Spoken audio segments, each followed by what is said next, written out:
Estamos listos para estudiar la palabra de Dios. En esta ocasión nos corresponde Números capítulo 18. El libro de Números es muy práctico. El libro de Números muestra muchas historias fascinantes. Por ejemplo, la rebelión de Coré, la vara de Aarón. Y hoy vamos a hablar acerca del ministerio, el sacerdocio. Qué importante traerlo también a ese entorno. Cómo Dios establece su sacerdocio después de Cristo. Vemos que hay un sacerdocio levítico, pero también vemos que hay otro sacerdocio que es según el orden de Melquisedec. Y muy bien, para comenzar este tiempo vamos a leer el versículo 1 de Números 18. Dice la palabra de Dios así: Jehová dijo a Aarón, tú y tus hijos y la casa de tu padre contigo, llevaréis el pecado del santuario, y tú y tus hijos contigo llevaréis el pecado de vuestro sacerdocio. ¿Llevaréis el pecado de qué? De vuestro sacerdocio. Y esto llama muchísimo la atención. ¿Por qué? Porque lo que la Biblia está diciendo es que ellos eran responsables ante Dios. Ellos eran directamente responsables porque Él los había establecido como autoridades. Ustedes también son los responsables, le está diciendo Dios, delante de mí, yo los puedo ver. O sea, que ellos eran transparentes delante de Dios. Llevaréis el pecado. Moisés tenía autoridad de Dios, pero él también tenía responsabilidad. No era solamente la autoridad que ellos tenían, sino también la responsabilidad. Una autoridad sin responsabilidad no existe. La autoridad y la responsabilidad van siempre juntas. Dios tiene una responsabilidad especial para cada persona. Y entre más autoridad hay, mayor será la responsabilidad. Al que más se le da, más se le demanda. Miremos lo que dicen los versículos del 2 al 7. Y a tus hermanos también, la tribu de Leví, la tribu de tu padre, haz que se acerquen a ti y se junten contigo, y te servirán, y tú y tus hijos contigo serviréis delante del tabernáculo del testimonio, y guardarán lo que tú ordenes y el cargo de todo el tabernáculo, mas no se acercarán a los utensilios santos ni al altar, para que no mueran ellos y vosotros. Se juntarán pues contigo y tendrán el cargo del tabernáculo de reunión en todo el servicio del tabernáculo. Ningún extraño se ha de acercar a vosotros, y tendréis el cuidado del santuario y el cuidado del altar, para que no venga más la ira sobre los hijos de Israel. Porque he aquí, yo he tomado a vuestros hermanos levitas de entre los hijos de Israel, dados a vosotros en don de Jehová, para que sirvan en el ministerio del tabernáculo de reunión. Mas tú y tus hijos contigo guardaréis en vuestro sacerdocio en todo lo relacionado con el altar y del velo adentro, y ministraréis. Yo os he dado en don el servicio de vuestro sacerdocio, y el extraño que se acercare morirá. Vemos nosotros cómo Dios le transfiere la autoridad a Aarón. ¿A través de qué? A través de algo público, un milagro público. Solamente la vara de Aarón floreció. Pero no es solamente eso, sino que la Biblia dice: a tus hermanos también, la tribu de Leví. Aarón era de la tribu de Leví, eso lo sabemos, pero tenía un significado especial su familia. Ellos eran sacerdotes. Ellos estaban a cargo de las cosas exclusivas del templo. Por ejemplo, el arca del pacto. Aunque toda la tribu de Leví tenía un llamado especial, solo la familia de Aarón estaba en unos privilegios especiales. Digámoslo así, solo la familia de Aarón tenía el ministerio de tiempo completo. Y los levitas estaban ahí para ayudar en todos los oficios del templo, para ayudar al sacerdote Aarón. Pero cuando hablamos de ministerio, estamos hablando de que ellos ministraban delante de Jehová y ministraban delante del pueblo. Haz que se acerquen a ti y se junten contigo y te servirán. Los levitas podían servir en unos oficios, digámoslo así, externos. Oficios, para que podamos entender, valga la pena esta expresión, comunes. Los levitas estaban ahí para apoyar el ministerio de los sacerdotes. Y ellos tenían una posición, pero no era tan destacada como la posición y la autoridad que tenía Aarón. Mas no se acercarán a los utensilios santos ni al altar. Todos los levitas debían estar fuera del altar. En el altar solamente los familiares de Aarón, los sacerdotes. Entienda, aunque los sacerdotes hacen parte de la tribu de Leví, ellos tienen una responsabilidad mayor. Los levitas normales que no hacían parte de la tribu de Leví no eran sacerdotes, eran levitas, solamente eran servidores, pero ellos no ministraban ni delante de Dios ni delante del pueblo.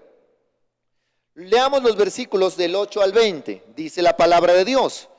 Dijo más Jehová a Aarón, he aquí, yo te he dado también el cuidado de mis ofrendas. Ponga atención, el cuidado de mis ofrendas.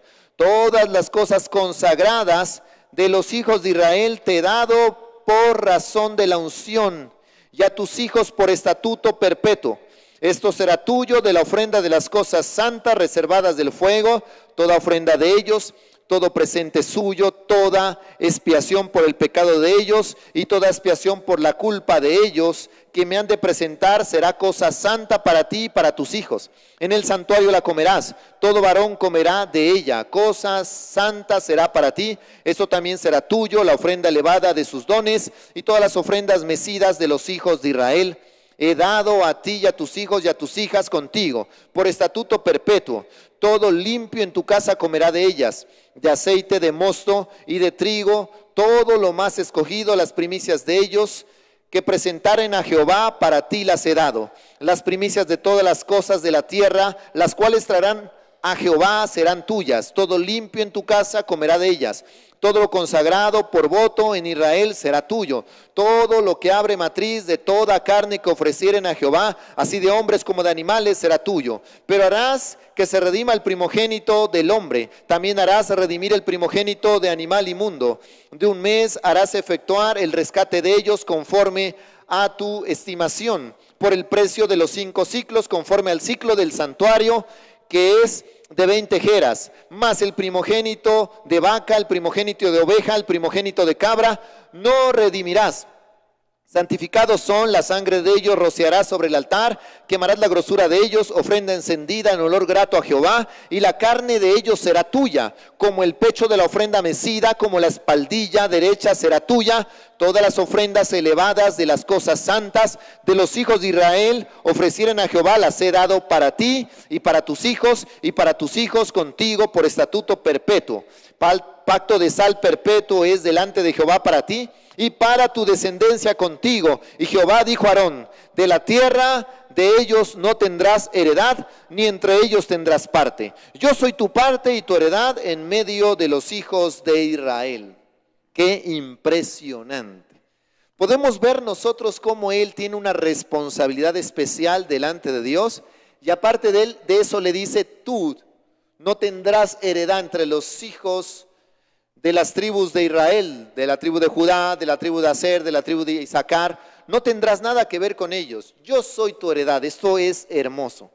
Pero también es importante resaltar esto. Dice, he dado el cuidado de mis ofrendas.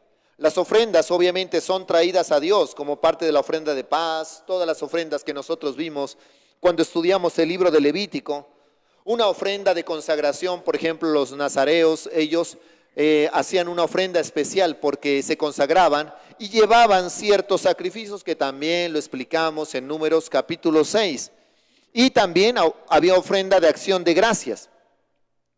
La ofrenda de los animales que tenían que ser levantados y mecidos delante de Dios. Es más, todas las ofrendas debían ser mecidas y agitadas delante de Dios.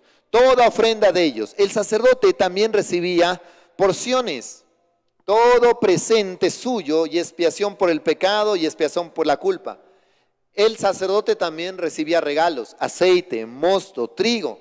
Esas ofrendas eran presentadas. Pero también la ofrenda de las primicias era dada a los sacerdotes. Y así era como el sacerdocio se apoyaba delante de Dios, se sostenía y ellos podían ministrar delante de Israel. Usted dirá, bueno, ¿y ahora en qué sacerdocio estamos? Estamos en el sacerdocio de Melquisedec. Bueno, usted dirá, el sacerdocio de Melquisedec no tiene nada que ver con los diezmos. Pues déjeme decirle que sí, Abraham dio los diezmos al sacerdote que había en ese tiempo según el orden de Melquisedec, al sacerdote Sem. Eso lo hablamos en el capítulo 17. Ahora estamos estudiando todo el que abre matriz, dice la palabra de Dios. Todo el que abre matriz, toda carne, todo el primogénito era traído al tabernáculo, ya sea para ser dado, para ser redimido con dinero, también pertenecía al sacerdote. Redimido quiere decir que habían muchos animales que no eran aptos, eso también lo explicamos, que no eran puros. Entonces, por ejemplo, si ellos tenían un conejo, es un ejemplo, como ese animal no podía entrar al templo, era de Dios, pero tenía que pagar en dinero. Hacían el cálculo más o menos cuánto valía el animal y se llevaba la ofrenda en dinero, en trigo, en otra cosa. Eso es para que nosotros podamos entender, aunque ya hicimos una explicación acerca de las ofrendas. Las he dado para ti, para tus hijos y para tus hijas por estatuto perpetuo. Y ese pacto se sellaba con sal. La sal era la forma como se sellaba un pacto. Entendiendo eso, era un pacto inmutable, incorruptible y era irrompible. O sea, ese pacto no se podía romper, ese pacto perduraba. Y según la costumbre, era como un lazo de amistad establecido a través de la sangre, de la sal, establecido a través de la sal. Eso le daba sazón, eso le daba significado al pacto. De la tierra de ellos no tendrás heredad. Él no iba a tener ninguna parte, él no podía adueñarse de ninguna tierra, de ninguna ciudad. Mientras los sacerdocios tenían el derecho de recibir mucho, él también fue privado de la tierra de ellos, de no tener heredad. Yo le quiero explicar. Hay dos clases de servidores: los que ministran, que es el ministerio establecido en Aarón, y los levitas, que eran los servidores. Los levitas tenían una parte importante de la tribu de Leví, pero Aarón y su familia ni siquiera tenían parte ahí en Leví. Ellos no tenían nada que ver con Leví. Ellos no tenían derecho, la tierra no les pertenecía para nada, ni la parte que le correspondía a los levitas. Lo que el Señor le dice, yo soy tu parte y tu heredad. Y ahí es donde ese maravilloso salmo, el Salmo 16, versículo 5, dice, el Señor es mi porción. Qué bueno decir eso, el Señor es mi porción. Jehová es la porción de mi herencia, de mi copa, tú sustentas mi suerte. Mi carne y mi corazón desfallecen, mas la roca de mi corazón y mi porción es Dios para siempre. Clamé a ti, oh Jehová, dije, tú eres mi esperanza y mi porción en la tierra de los vivientes. ¿No te parece extraordinario? Y ya a muchos les gustan esos salmos. Tú eres mi porción, ¿seguro? Tú ni siquiera sabías de dónde viene la parte porción. Ni siquiera sabías. Para que puedas decir ese versículo y para que puedas reclamar ese salmo, debes ser un ministro de Dios. Así te lo digo. No es que yo soy hijo de Dios, pero quiero decirte que hay 27,000 promesas que le corresponden solo a Israel y no a la iglesia. La iglesia tiene más de 3,000, pero las de Israel son exclusivas de Israel. En este caso, el sacerdote Aarón puede decir, él es mi porción, porque depende totalmente de Dios. Y cuando hablo de los ministros, estoy hablando de gente que ha decidido servirle a Dios de tiempo completo. Por eso te digo, ¿cuándo Dios es nuestra porción? ¿Cuándo Él es nuestra herencia? ¿Cuándo Él es nuestra esperanza? Cuando confiamos plenamente en Él, en entregarle nuestra vida para el ministerio. Por eso el mensaje de hoy se llama el secreto del ministerio. ¿Cómo se establece un ministerio? Todos nosotros somos llamados a ser sacerdocio real, pero no todos estamos dispuestos a servir en el ministerio.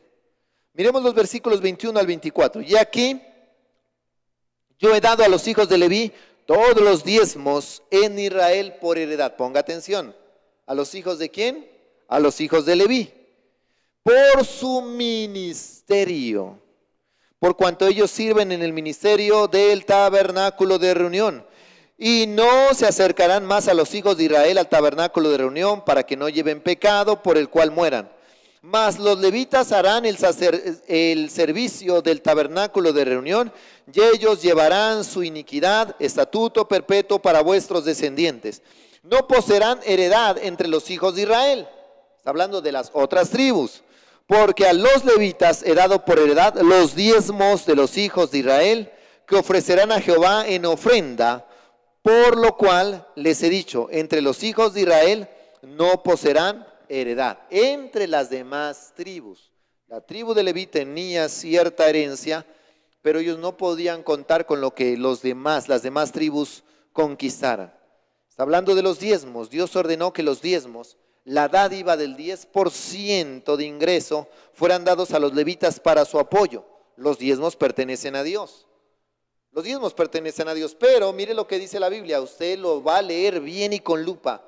Yo he dado, o sea, el Señor, sí, son de Dios, pero el Señor dice, yo le he dado para que ellos tomen posesión. Yo le he dado, ¿qué quiere decir? Yo he dado, así que son suyos para dar. Son suyos, son de Él y Él los da a quien sea. Usted le puede regalar algo a alguien y le dice, le regalo este carro último modelo. Pero resulta que la persona que recibe el carro dice, muy bien, yo se lo voy a regalar a mi hijo. Yo ya estoy tal vez muy viejo para manejar, un señor de 80 años, dice, yo estoy muy viejo para manejar. Es un ejemplo, es una ilustración muy pobre, muy vaga de lo que hace Dios. Yo ya estoy muy viejo para manejar, se lo entrego. Le hago la tarjeta de propiedad a nombre de mi hijo, tome, manéjelo usted, administrelo usted. Eso mismo pasa. Los diezmos son de Dios, pero el Señor dice, yo he dado esos diezmos para que los levitas se sustenten.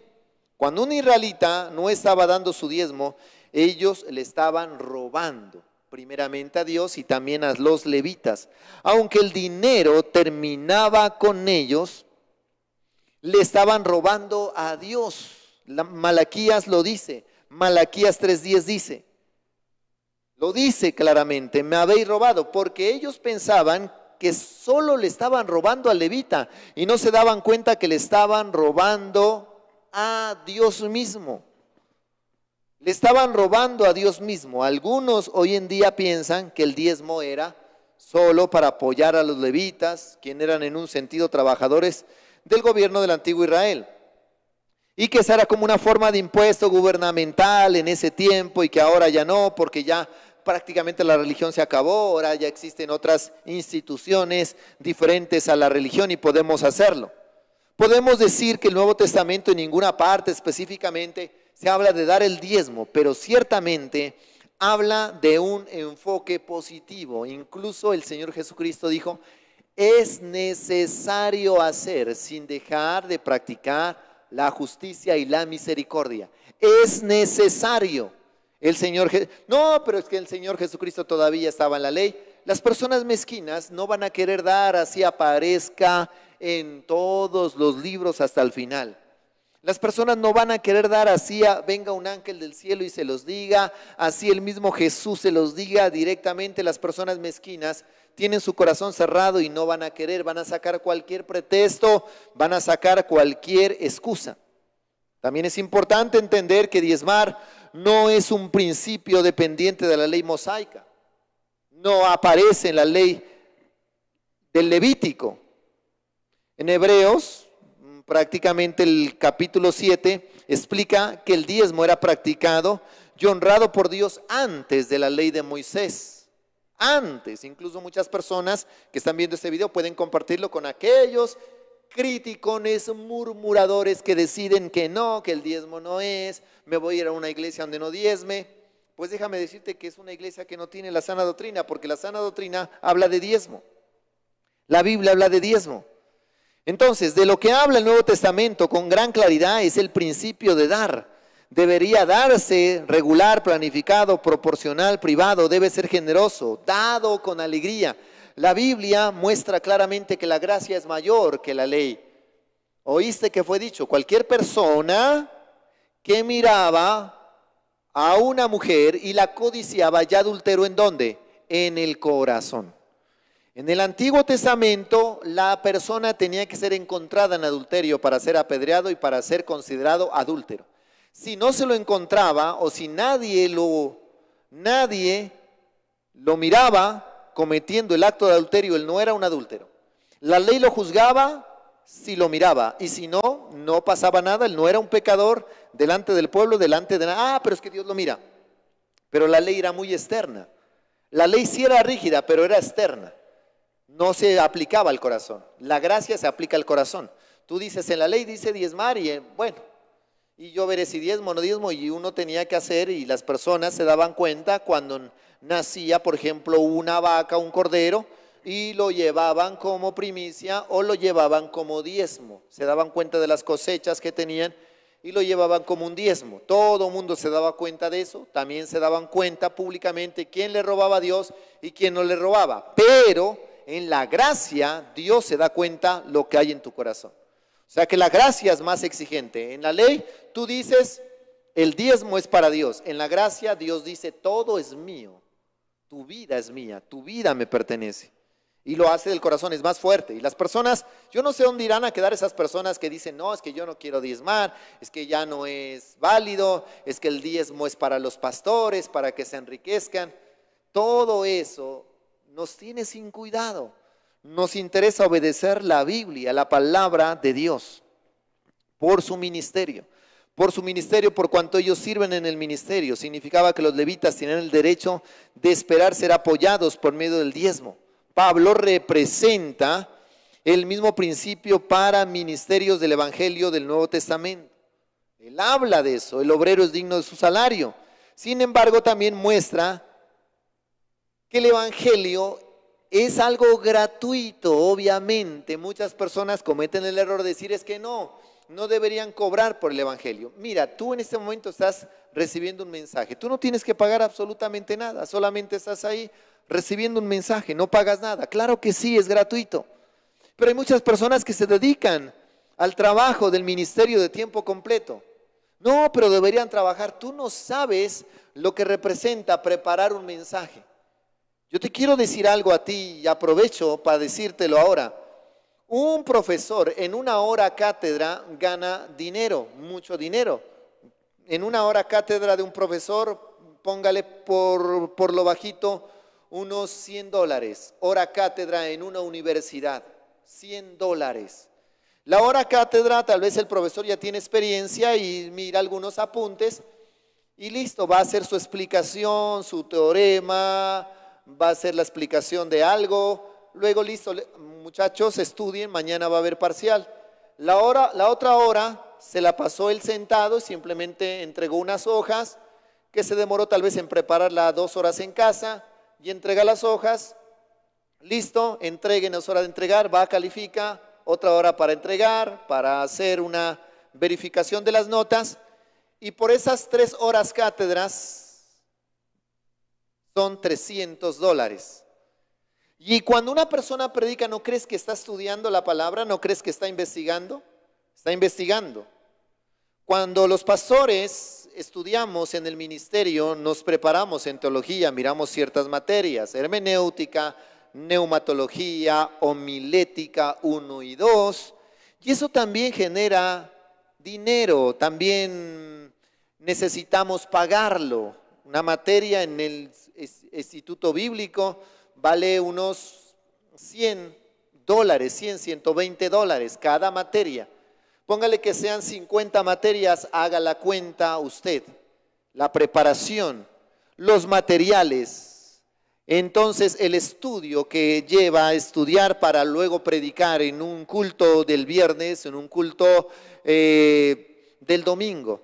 No solamente piense en eso, piense en cuánto gana un psicólogo por cada hora de consejería o de asesoría a un psicólogo. ¿Cuánto vale un psicólogo para un hijo? ¿Cuánto vale un psicólogo para una persona que tiene problemas de depresión? ¿Cuánto vale un psicólogo? ¿Cuánto le vale un psicólogo a una institución? Nosotros como pastores también asesoramos, también nos sentamos y no le cobramos a la gente por la asesoría, no le decimos la asesoría vale tanto, la gente simplemente llega y la gente recibe su asesoría. No cobramos por predicar. Muchas personas cometen ese error y dicen cobra por predicar. No, solamente hacemos lo que la Biblia dice. Honramos al Señor en un momento especial de culto donde decimos, Señor, delante de ti consagramos nuestros diezmos. Yo también como pastor tengo la responsabilidad de entregar los diezmos al Señor de todo lo que yo recibo. Porque déjeme decirle que yo recibo recursos de muchas cosas que Dios hace porque Él es mi proveedor y yo también tengo que presentar mis diezmos delante de Dios. Piensa, si tú le das dinero a un psicólogo y te parece normal, le das dinero o le pagas a un profesor una hora cátedra, ya más o menos te expliqué cuál es el trabajo de él. ¿Por qué consideras que el servicio a Dios es menospreciable? Porque tú lo consideras así. Y dices, no, el diezmo para los pastores, que no sé qué, no sé cuándo. ¿De qué van a vivir? Si también es un trabajo que implica mucho esfuerzo, que implica investigación. ¿De qué van a vivir? ¿De qué van a vivir? Entonces, está mal para una congregación, tal vez, al mantener a un pastor que sea pobre y que viva muy mal.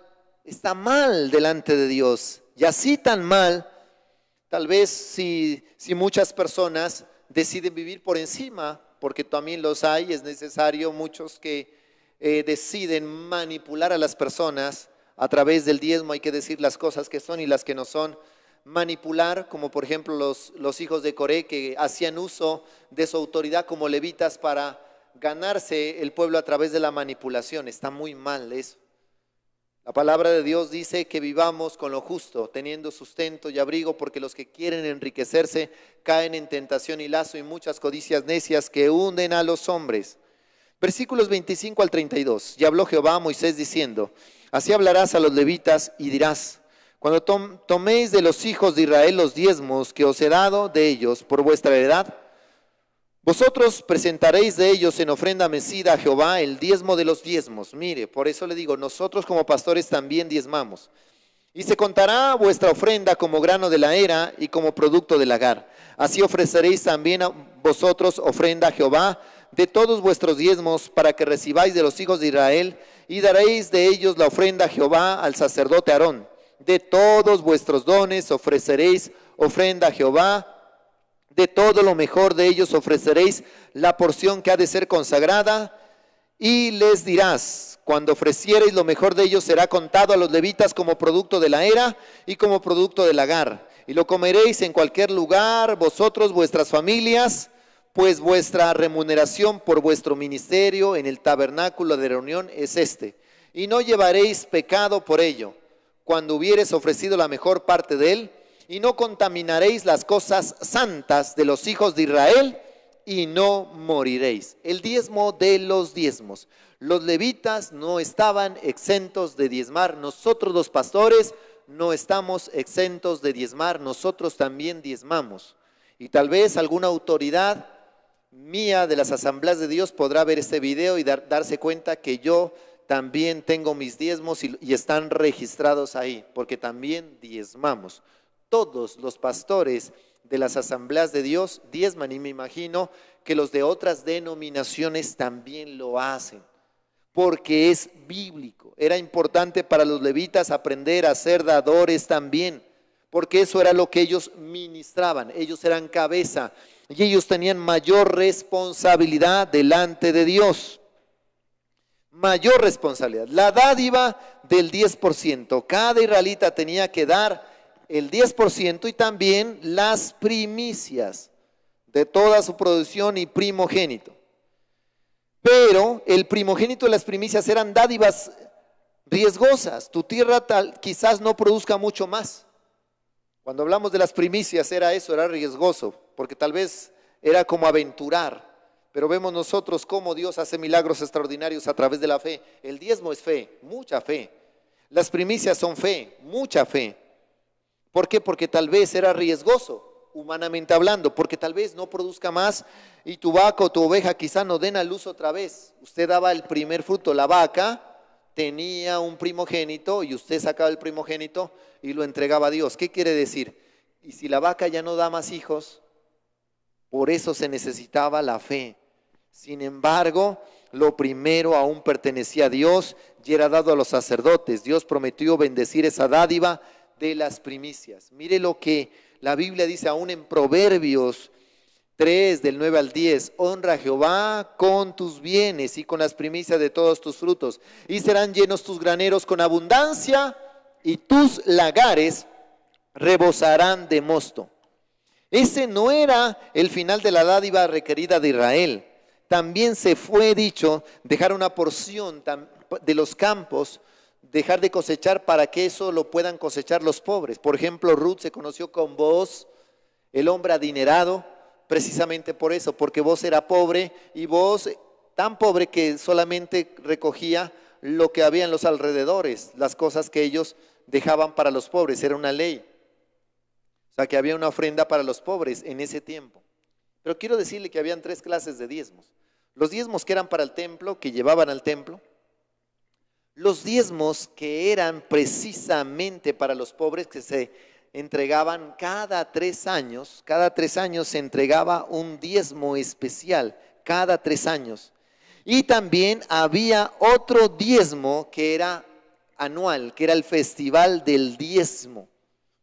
Ese era un diezmo especial, le llamaban el festival del diezmo. Allá cuando estemos estudiando Deuteronomio 12 lo vamos a analizar debidamente. O sea, ellos daban 3 diezmos, o sea, el 30%. Un diezmo mensual, un diezmo anual y un diezmo cada 3 años. Eso lo vamos a ver a medida que vamos a seguir estudiando. Vamos a verlo, vamos a analizarlo.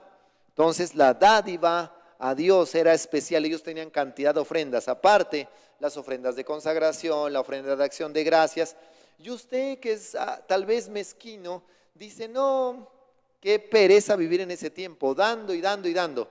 Ahí es la recompensa de Dios. Por eso a Israel se lo conoce como el pueblo del libro, porque Israel, su éxito, su economía depende de eso, de que ellos fueron muy dadivosos, de que eso estaba como un principio en la mente y en el corazón de ellos. Ellos eran muy buenos para dar.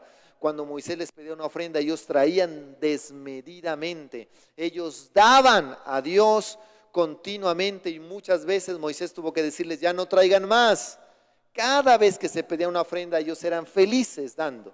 Por eso la Biblia dice, no por tristeza ni por necesidad, porque Dios ama al dador alegre. Dios te bendiga y no olvides suscribirte.